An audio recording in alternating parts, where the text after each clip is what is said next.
stick view. Okay, so that is connection is negative from, and that is blue is common wire, and then this is normally closed and this is normally open here, and this is the positive one. So what we do, so I bring this side is they showing green, red, blue and positive, and this is for you, this one. This is a positive and this is a blue indicator, red indicator, green indicator. So you give negative for this side. This is a blue connection, red connection and green connection.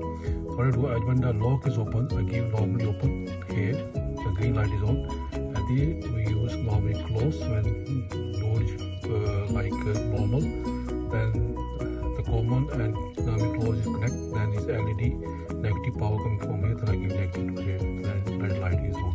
Okay, so let me show the function. Yes, as you can see here, the red light is on now. So when I bring my hand near, then the green light is on. Okay, so now door is locked. Now press.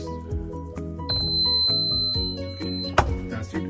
So if any problem, please let me know in your comments, and thank you for watching for my video. Thank you. I'll leave the detail for this push button